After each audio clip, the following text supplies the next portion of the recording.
course, you know the podcast he does, Inside the Birds, with Jeff Mosher, Adam Kaplan, one and only Bill Osborne, at Ozzy_football, alongside Ryan Rothstein, Eitan Shader. I don't know if that's good or bad. No Mike Gill today, so you're not going to get any shots, any college football shots at you, Ozzy. But we appreciate the time as always, sir. And I guess we begin with a very simple question. What's left in this season for the team, for players, for the fans, if anything, after that brutal loss to the Dallas Cowboys?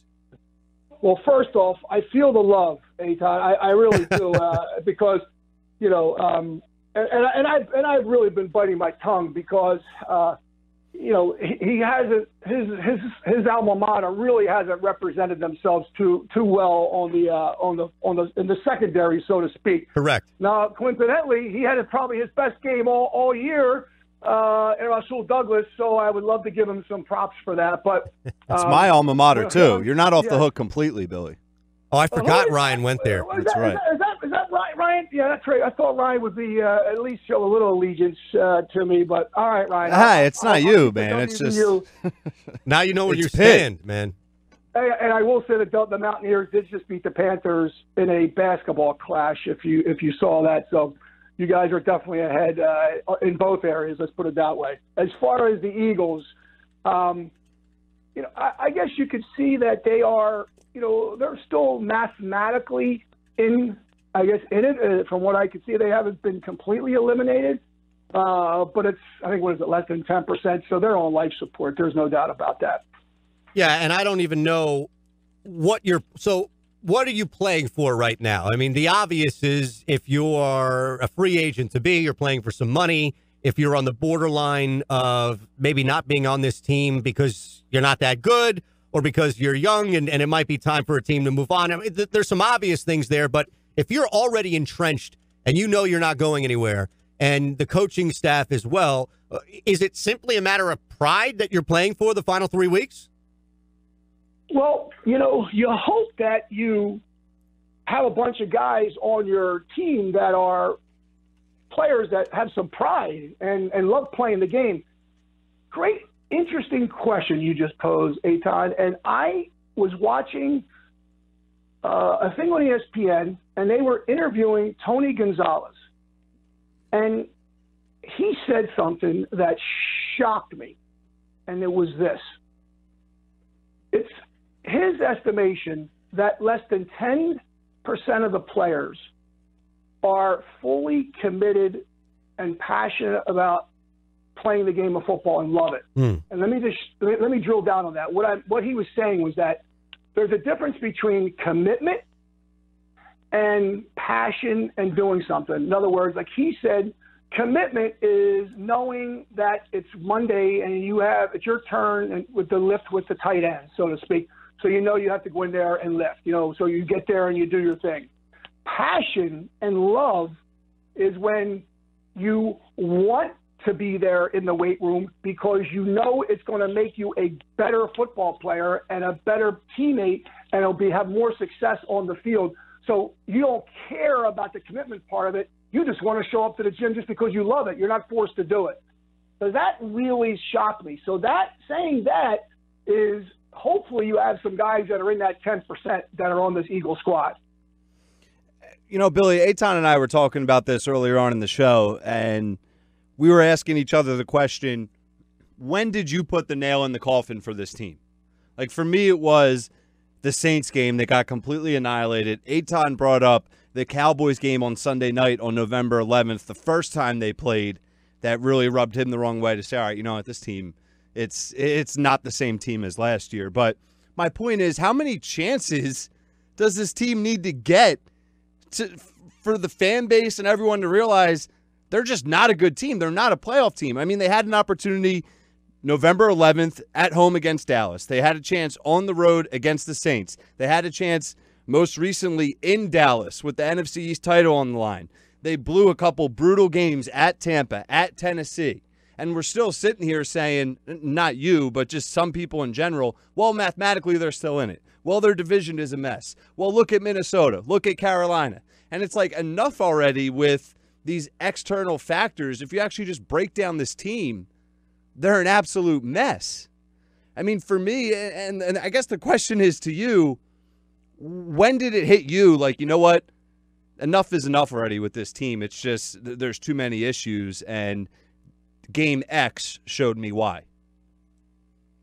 Well, it would probably either be that Dallas game or the Carolina game. I started going it a little bit after the Carolina game and then the Cowboy game, and here's why.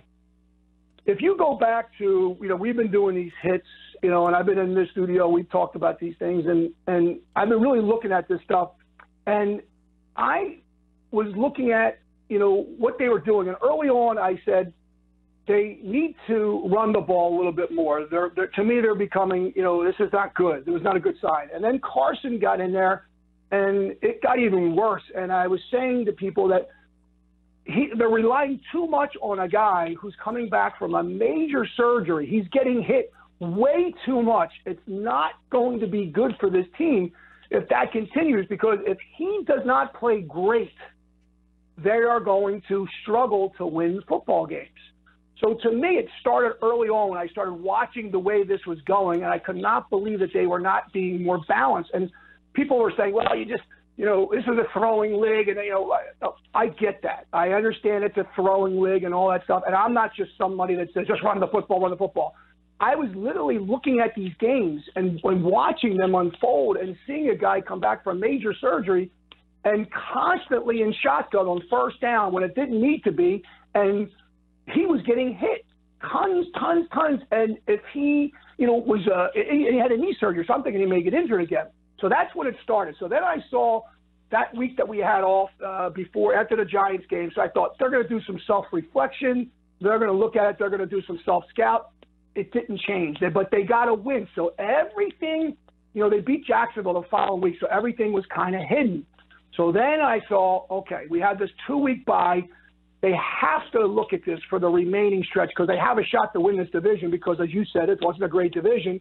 So they had to do some self-scouting. They will definitely come out and be more balanced. And when they didn't do that, I realized there that not so much that it'd be put a nail in the coffin, but if they didn't change there, they're never going to change. And that, to me, just shows that they're going to struggle and they're not going to win like they should the rest of the season. Is there anyone that you feel – listen, it's the Philadelphia Eagles. When they're playing poorly, everyone's going to be under a microscope. But is there anything that you've seen, whether it's Carson Wentz, whether it's Doug Peterson, anyone else that maybe has been getting some heat that doesn't deserve it? Like, who do you feel most confident about that's been struggling or has been under a microscope out of Carson Wentz, Doug Peterson? Like, trying to take something positive here out of such a negative situation currently.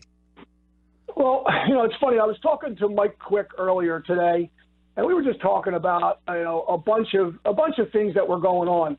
And before the game last week, he and I also spoke, and we were just talking about breakdowns. And I hate to just pick on. Like I don't like to just armchair quarterback and say, well, the coaches stink or they don't do that. And it drives me crazy when I watch, guys on TV that say, this guy stinks and that guy stinks. Let's get something straight. Anybody playing or coaching in the National Football League doesn't stink. They may not be as good as some people, but these guys are elite athletes and they're elite coaches. They don't stink. So that would always rub me the wrong way. That being said, that being said, that's a huge butt right there. Yeah. Let's get to it. That was a dramatic pause, right? A dramatic pause. And being an analyst for Pitt, I was always struggling too because the people who are listening to me are counting on me to tell the truth. On the other hand, I don't want to blast young kids and I don't want to blast coaching staff, especially when I'm not sitting in the meeting rooms. Again, that being said, these are professional players. So there is some accountability. And what I feel is that, to me, it starts with Coach Peterson. And here's why. He is the one that's calling the offensive plays and ultimately decides what's called and what's not called and put into that plays for that week. And then also he's the one who calls the plays in the game. And the one thing that you can really point to is the scripted plays, because that's the same throughout the National Football League. What I mean by that is every offensive unit scripts the beginning plays for that game. Some of them have 10, some of them have 12, some of them have 50, some of them have 20. But the bottom line is these are scripted plays that the coaching staff puts in and says, these are the best plays that are giving us the chance to score and win the football game. We practice those the most. Everybody knows them coming into the game. Here's where you need to be. These are no surprises to anyone. And the Eagles are the worst first quarter scoring team in the National Football League, and it's not even close. And to me, that has to rest on the head coach's shoulders since he's the one calling the plays.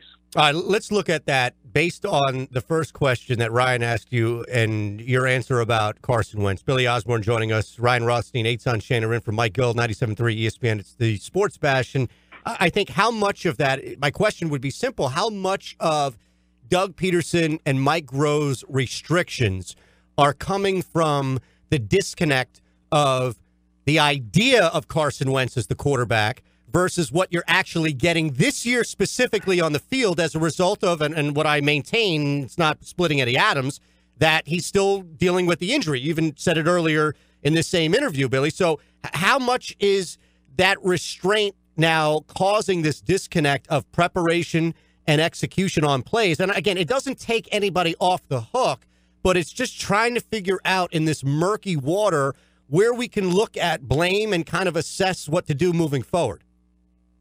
Well, again, another great question, and it's one that's is somewhat puzzling. Yeah, and somewhat it's tough. It is puzzling because he's played so great in stretches. And I talked to a general manager 2 weeks ago who has been around the game for 25 years, has been a part of organizations that's won 2, 3 Super Bowls, and he said to me, Ozzie, listen, keep in mind, this is a guy that's still coming back from major surgery. And that's when it kind of hit me because I keep thinking, okay, because he's playing better. He played better this week. He played better that week. So now the drop-off, can you blame it on his injury? Can you blame it on that? And he just said to me that each week that he has time to heal, he's going to be more confident. But we can see that he's not the same quarterback with the ball in his hand, rolling out or being flushed out of the pocket or even some of these design plays.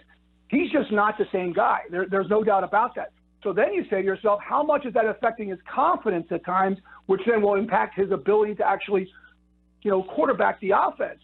And some of this is, I guess the coaches put in or not put in, but I think there is some for Carson to look at because let's face it, we needed him to play great in this game, yep. And he played great in the fourth quarter, or he played really good, but he didn't have his best game for those quarters before. So I think that he does shoulder some of the blame. And I think as the season goes on and next season, I think he's going to get back to the form that we saw last year. All right, I want to sneak this in real quick. It's a poll question that I put up at the start of the show, and I was waiting to break this out to Ryan and Josh, and who better to break it out to with you? It's a simple question, 30, 40 seconds on the answer if you can. What's more likely to happen? Eagles win 3 straight or the Cowboys make the NFC Championship game? The Cowboys make the NFC Championship game. How's that? That's 10 seconds, and I'm going to leave the other 30 seconds for this.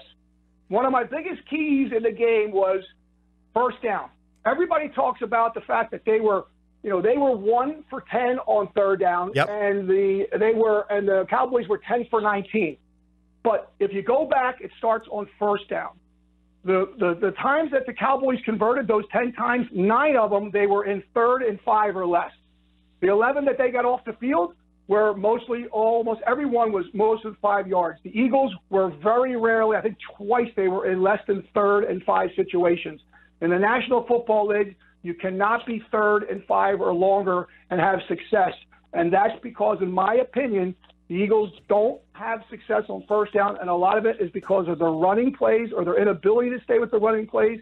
And the other piece of that is I think they are too predictable when they do run the football. Well, great stuff, Billy. I had no doubts at all you would give us a great answer no matter which way you went with that. And we always appreciate the time as well. At Bill_Osborne is how you follow him on Twitter. Go Bird, the Go Birds podcast as well that you hear with Adam Kaplan, Jeff Mosher, and Billy as well. Thank you, sir. All right, guys. Great show.